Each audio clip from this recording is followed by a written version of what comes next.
Use the referral link in the description to g2a.com for all of your Xbox codes, PlayStation codes and video games, and be sure to use the code CHES at checkout to get yourself 3% cash back.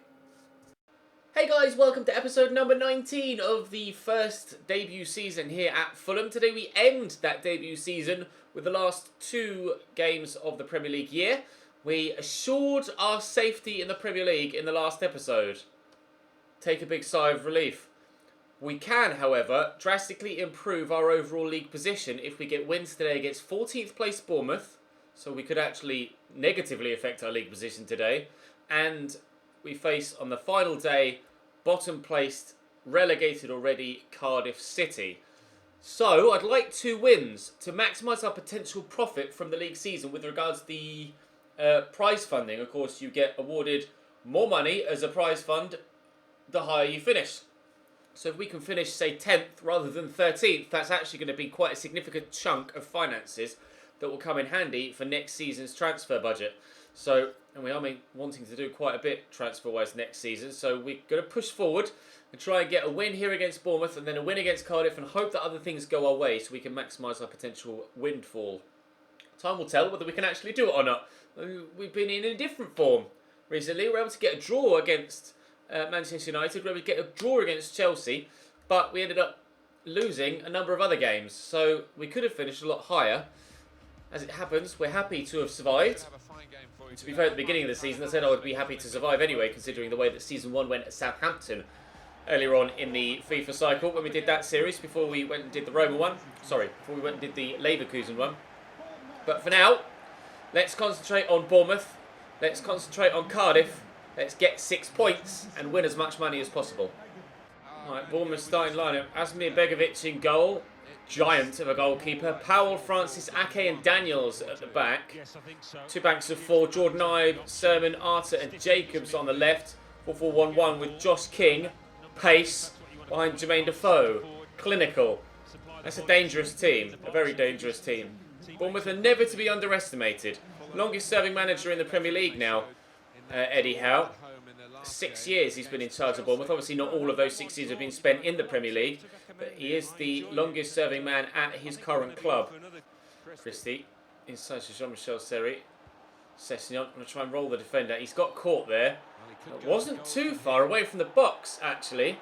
Powell getting a yellow card for that. I think it's a bit harsh that early on, but we'll take the free kick. How close was it to the edge of the box? I was trying a couple of yards outside at least, I suppose. Right, now, is this too close for Tom Cairney to get up and down? We will find out momentarily. I shall try and get it up and down. Oof. Might have been going over, but Begovic's not taking any chances. Jean-Michel Seri put a lot of power on this. And, Harry Arter heads it behind for another corner. Thank you, Harry. I think he's actually left Bournemouth on loan this season, Harry Arter. I seem to remember seeing an article on Twitter. Barnier with a header over the top of the bar from the corner. We're on top in the opening 8 minutes, but haven't scored yet. Sermon forward to King.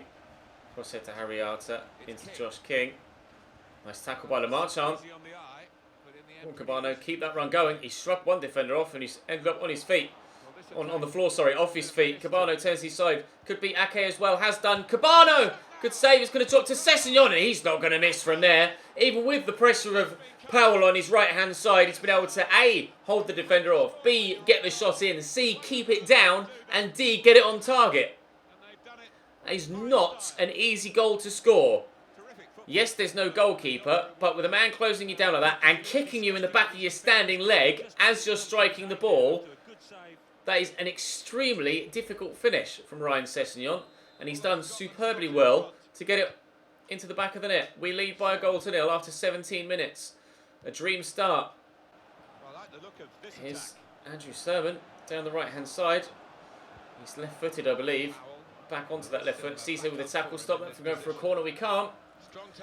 Time for a ball to come in from a set piece. Mark Jacobs to deliver, which he's done well actually, and that should reach the head of a teammate. It hasn't. It's going to drop to Jordan Ibe. Nice tackle by Rui Fonte, and we'll get away. Poke that ahead of Ryan Sessegnon. Now I'm going to need support. I haven't got much yet. Rui Fonte's arriving. I'll go back to Sessegnon. Up against Andrew Sermon. Inside well. I need someone to hold on the edge of the box, which is exactly what Jean-Michel Seri's done, but I haven't yet found the space. Now we have. The shot is off. It's a good save by Begovic, and Cairney with the follow-up. And that just proves exactly how good a finish the first one was from Ryan Sessegnon. Because he was under less pressure there, again with an open goal, and he couldn't even find the target, let alone keep it down and get it into the back of the net. Seri will spin and get that to Rui Fonte. Drops the shoulder, goes back the other way. Simon Francis does well to outmuscle him, unfortunately. But one player that was already carrying a knot on the far side, and Rui Fonte stayed down there, and he's still down. No, he's up. He's holding his shoulder, but he's able to carry on, I believe. Which is good news.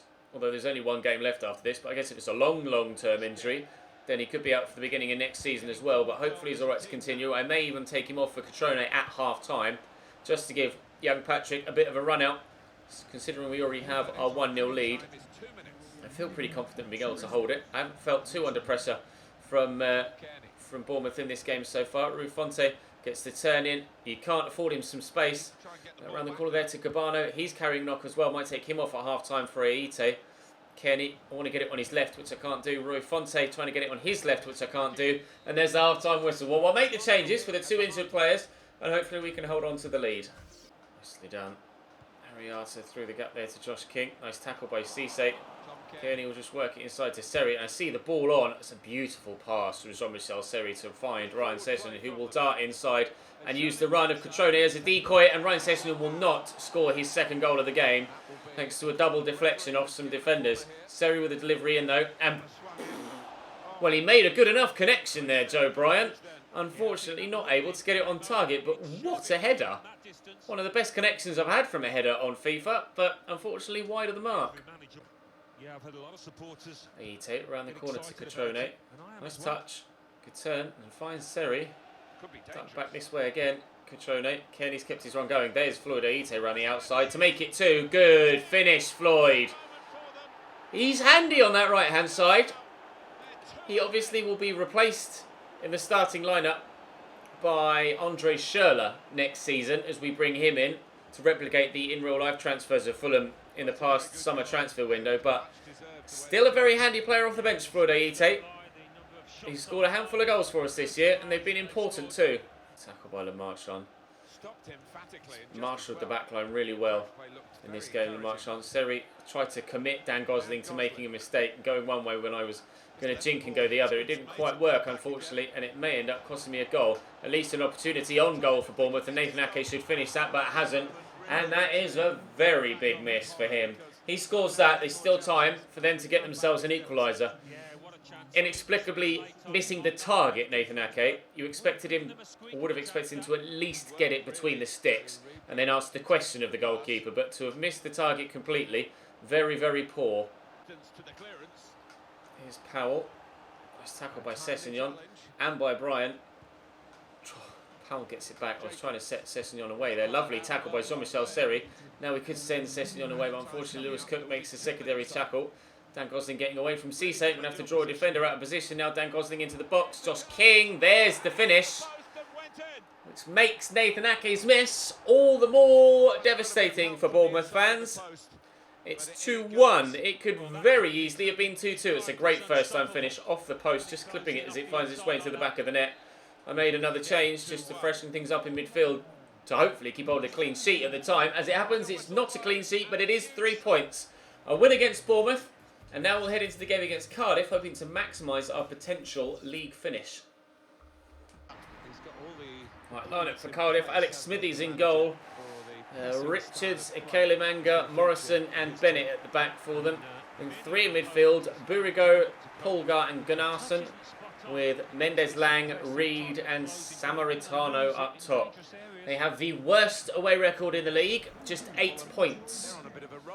8 points from 18 away games. 2 wins, 2 draws and 14 defeats. And hopefully it will be 15 defeats by the end of this game. Not only do they have the worst away record, one would presume, considering they're cut adrift at the bottom of the table, they have the worst home record in the league as well, unless someone has been... my brain couldn't find the word or way to say that. Someone has been exceptionally poor at home. But Cardiff... Polgar, tackled by Seri, or not, as the case may be. I thought I'd won the ball there. Kearney trying as well. Can't. Great through ball to Bobby Reed. Trying to outmuscle him if I can. Scored a number of goals for Bristol City last year in real life. And foul on him there. I don't know if he's good enough IRL for the Premier League. I don't know if Cardiff's entire squad are good enough for the Premier League in real life, to be completely honest, but they evidently weren't in this save either. Nice tackle by Kenny. Nice tackle again by Beauregard. It's a good save by Rossi to ensure that we keep our clean sheet intact. That was bending very nicely towards the far top corner. It was a superb save and good defending from the second man to ensure that we stop them either getting to the follow-up or getting a corner. They have, as it happens, gotten themselves a corner. Beauregard to whip the ball in again, and that should be Aite's ball. He gets it under control and will then look to accelerate away. The counter-attack is on.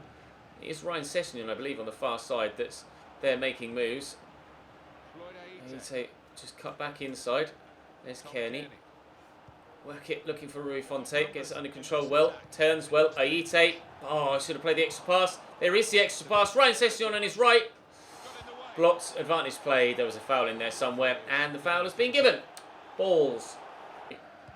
Across to Kearney. Cisse. Fonte. And again, oh, it's beautifully done. And Floyd Aite, oh, is just going to squeeze in. Cutting in from the right-hand side again because he scored off the bench in the last game. I gave him the start here and he's proven to be worth that start. Last time I did that, he didn't actually perform from a starting role. This time, he actually has. Smithy's desperately unlucky. Got a lot on that but couldn't divert it past the post. Aite and Fulham 1-0 up. Sessegnon. Fonte. Sessegnon's still there. Still there. Here's Kearney. We'll look for Sessegnon. Want to turn back on his left. Go on then, why not? That's why not. We'll lay it back. Oh, Seri, it was meant to go to Cisse. Here is Cisse. Cisse! What a banger! Ibrahima Cisse with the second goal in 5 second-half minutes. What a cracker! Oliver Norwood didn't do that all season. The ball here was meant for Cisse initially. It went to Seri, laid it back to him, and then he's just cracked it. Sorry, Cardiff. You aren't good enough. Ending the season in style in front of our home fans. Beautiful. Cisse to Kearney. Now, a third goal would most certainly kill the game off and ensure that Cardiff don't get anything from this. Get that to Kearney. And there's Aite again around the corner, and I'll play it inside. Oh, Jean-Michel, mate. What are you doing? He made the great movement and then just leant back and puts it over the bar. Yeah. Copying my manager's actions. What on earth was that? That should be 3-0. It's not, though. Seri. Forward to Sessegnon. Dart inside with my first touch. Oh, what a run from Ryan Sessegnon on his left foot. He'll tuck it away. That's a superb individual effort. We really are ending the season in style here. 3-0 up at home against Cardiff City, already relegated, but the quality of goals have been right up there. The banger from Cisse, a superb individual effort from Ryan Sessegnon. The quality of finishing as well as the scoreline, really proving that we are a decent outfit here at Fulham, and with the additions we're going to make next year, we are really going to be challenging for European spot next season.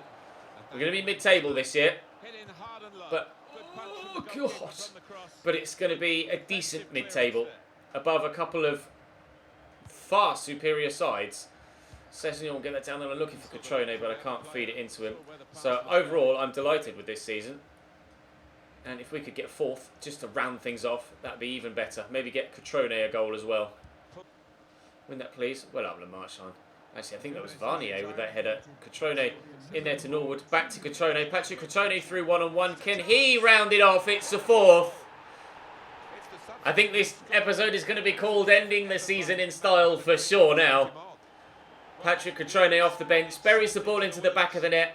Was meant to be my #1 striker this year. Had his season cut short by a 7-month injury, but has come back from that injury and been on the score sheet a couple of times now. Very pleased with the potential of Cotrone.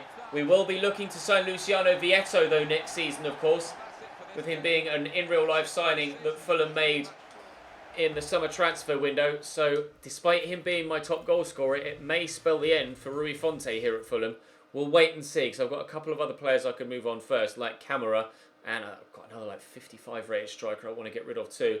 But, crucially, I think we'll have finished almost in the top half. Indeed, we did. At the end of the season, great work. 103.8 million for finishing in 11th place. We do, however, finish above Spurs. Tottenham in 13th. 13th for Tottenham. Chelsea, runaway winners at the top. Manchester United and Liverpool there in 2nd and 3rd. Arsenal in 4th. Everton 5th, Manchester City 6th only. Everton in the Europa League, City no European football for them next year. Wolves did very well, as you would have expected with the squad and the signings they made, finishing in 8th, ourselves in 11th, and the other promoted side, Cardiff, rock bottom. Absolutely woeful this season, 7 points clear, or behind Brighton and Burnley, and Southampton actually, heading into the final day, were 18th. When I was manager at Southampton, on the final day, we escaped relegation. They've done the same here by finishing 17th. You couldn't have scripted that, could you? Fulham finishing 11th, though. 12 wins, 11 draws, 15 defeats. A goal difference of +2. So in actual fact, that heavy 4-0 win, the drubbing of Cardiff, moved our goal difference up into the positives. So I think I could be very happy with that season. Hopefully you guys are as well.